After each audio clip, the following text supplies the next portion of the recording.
अरे थांब. हो, तुझ्याशीच बोलतोय मी. आज जे शब्द तू ऐकणार आहेस ना, ते कदाचित तुझं आयुष्य कायमचं बदलून टाकतील. तू खूप सहन केलं आहेस, खूप काही गमावलं आहेस, पण आता बस. तुझ्या नशिबाचे भोग आता संपले आहेत.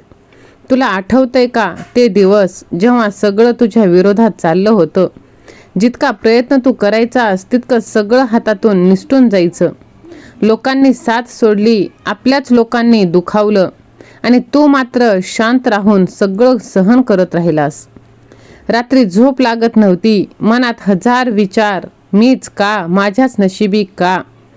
पण आता तुला मजबूत बनवण्यासाठी वेळ तुझी परीक्षा घेत होती. होय, आता तुला सर्व काही प्राप्त होणार आहे. भगवंताचे आशीर्वाद प्राप्त करण्यासाठी श्री स्वामी समर्थ असे टाईप कर, व्हिडिओला लाईक कर. आता लक्ष दे. जी वेळ तुला तोडत होती तीच वेळ तुला घडवणार आहे. जी परिस्थिती तुला खाली खेचत होती तीच परिस्थिती आता तुला वर आणणार आहे. लक्षात ठेव, तुझ्यावर अन्याय झाला असेल, लोकांनी तुला कमी लेखलं असेल, पण आता वेळ बदलत आहे. आता तुझ्या आयुष्यात प्रकाश येणार आहे. म्हणून उभा राहा, स्वतःला सावर आणि मनात एकच वाक्य ठेवून पुढे जा. माझ्या नशिबाचे भोग आता संपले आहेत आणि माझा सुवर्ण काळ सुरू झाला आहे. जर तुला वाटत असेल की हा संदेश तुझ्यासाठीच आहे, तर कमेंट बॉक्समध्ये मी मजबूत आहे असे टाईप कर आणि हा संदेश जास्तीत जास्त लोकांना शेअर कर. आजपासून तू स्वतःला कमजोर बनवायचं बंद कर. तू हरलेला नाहीस, तू शिकलेला आहेस. तू संपलेला नाहीस, तू तयार झालेला आहेस. लक्षात ठेव, जे लोक जास्त सहन करतात तेच पुढे जास्त मोठं जिंकतात. कदाचित आज नाही उद्या, पण नक्कीच तुला सर्व काही प्राप्त होणार आहे. फक्त तू स्वतःवरती विश्वास ठेव आणि भगवंतावरती सुद्धा. भ्रमाचा भोपळा घेऊन जीव जन्माला येतो आणि भ्रमाचा भोपळा घेऊनच तो इहलोक सोडून जातो. केव्हा तरी भूतकाळात आरंभी जीव व देव अशा दोन ज्योती नव्हत्याच. तेव्हा होती फक्त एकच ज्योती, पण मायेच्या विलक्षण प्रभावाने म्हणजेच कल्पनेच्या आहारी जाऊन देवापासून जीव विभक्त झाला आणि आता जीव व देव अशा दोन ज्योती कल्पनेत मर्त झाल्या. या दोन ज्योतींना खरा मी आणि खोटा मी, शुद्ध अहंकार अशुद्ध अहंकार असे म्हटले जाते. एक गोष्ट महत्त्वाची ती ही की देहाशी संबंध आला म्हणून चित्त जड ग्रंथींची गाठ तयार झाली. या गैरसमजुतीच्या पोटीच देहाला शत्रू समजून त्याला छळण्याचे किंवा दंड करण्याचे तपाचे आचरट प्रकार परमार्थ निर्माण होऊन रूढ झाले आहे. गाठ पडणे व त्या गाठीतून गाठ निर्माण होणे या दोन गोष्टी संपूर्ण वेगळ्या.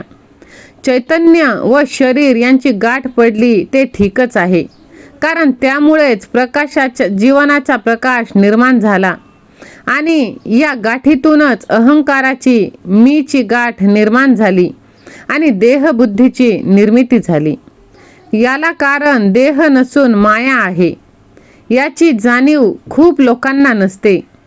त्यामुळे परमार्थ साधकांची साधनांची दिशा चुकत आहे आणि सरत आहे. आज जीव जन्माला आला आहे तो भ्रमाचा भोपळा घेऊन. आता त्याच्या ठिकाणी एकच ज्योत, ती म्हणजे जीव ज्योत. त्या ज्योतीला लोप होतो तेव्हाच आत्मज्योत प्रकट होते. या दोन ज्योती एकाच वेळेला एकाच ठिकाणी नांदू शकत नाही. जेव्हा जीव ज्योत असते तेव्हा आत्मज्योत गुप्त होते आणि जेव्हा आत्मज्योत व्यक्त किंवा प्रकट होते तेव्हा जीव ज्योतीचा विलय होतो. शुद्ध जाणिवेत भ्रमाचा प्रवेश होतो तेव्हा शुद्ध जाणिवेचे रूपांतर अशुद्ध जाणिवेत होते. म्हणून खूप काही गोष्टी आहेत, जरी ब्रह्म असले तरी प्रत्यक्षात मात्र ते भ्रमरूप आहे, म्हणजेच अशुद्ध जाणीव. या अशुद्ध जाणीव यातूनच प्रत्यक्ष साकार रूप म्हणजे देहबुद्धी, तिला सूक्ष्म अहंकार. हा सूक्ष्म अहंकार मी अमुक, मी सोम्या, मी गोम्या, मी गोट्या या रूपात जीवनात नांदत आहे. जर मीपणा आला तर तिथे सर्व काही संपतं. जीवनात अथपासून इतिपर्यंत फक्त एक जाणीव निरनिराळ्या नावाने आणि रूपाने नांदत असते व ही अशुद्ध जाणीवच जीवाचे स्वरूप आहे. म्हणूनच तुम्ही कितीही झालं तरी जीवाला जपा, पण ती आत्मजीव नक्कीच जपायला पाहिजे. त्यासाठी भगवंताचे नामस्मरण केले पाहिजे.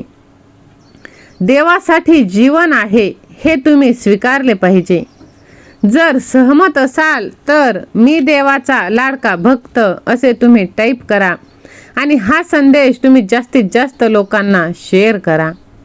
माणसाला मिळालेले जीवन ही निसर्गाने त्याला दिलेली मौल्यवान देणगी आहे. पण दुर्दैवाने खूप लोकांचे या वस्तुतीकडे साधं लक्षच जात नाही. जीवनाचा अर्थ जोपर्यंत मनुष्याला खऱ्या अर्थाने समजत नाही तोपर्यंत अनर्थाशिवाय त्याच्या पदरात दुसरे काहीच पडणे शक्य नाही. वास्तविक पाहता विकोप निकोप दृष्टीने जर जीवनाकडे पाहिले तर मानवी जीवन हा महत्त्वाचा केंद्रबिंदू असून बाकी सर्व जे काही आहे ते केवळ मानवी जीवनासाठी आहे. म्हणूनच संपत्ती वगैरे हे सर्व केवळ मानवी जीवन सुसह्य, सुखी आणि समृद्ध करण्यासाठी. या गोष्टी मानवाच्या जीवनासाठी आहेतच याचाच मानवाला विसर पडला आहे आणि तो बैलासारखं राबत आहे. देव, धर्म, सत्ता, संपत्ती सर्व केवळ जीवनासाठी. हे सत्य मानवाला उमजणे आवश्यक आहे. मानवाच्या ठाई नांदत असणारे जीवन म्हणजे प्रत्यक्षात चैतन्य शक्तीचे दर्शन. म्हणून भगवंताने आपल्याला हे सुंदर जीवन दिले आहे. ते जास्त गुंतागुंतीचे करण्यासाठी नाही. मानवी समस्येकडे पाहण्याच्या ऐवजी मानवाने केवळ अविचारांच्या अधीन होऊन नाना काल्पनिक समस्या जीवनात निर्माण केल्या आणि त्या सोडविण्याच्या प्रयत्नांना चुकीची दिशा मिळाल्यामुळे त्या समस्या अधिक गुंतागुंतीच्या झाल्या. देवासाठी जीवन आहे असे जे मानतात ते आपल्या जीवनात गोंधळ तर निर्माण करतातच, पण आपल्याबरोबर इतरांसाठी सुद्धा जीवन गढूळ करतात.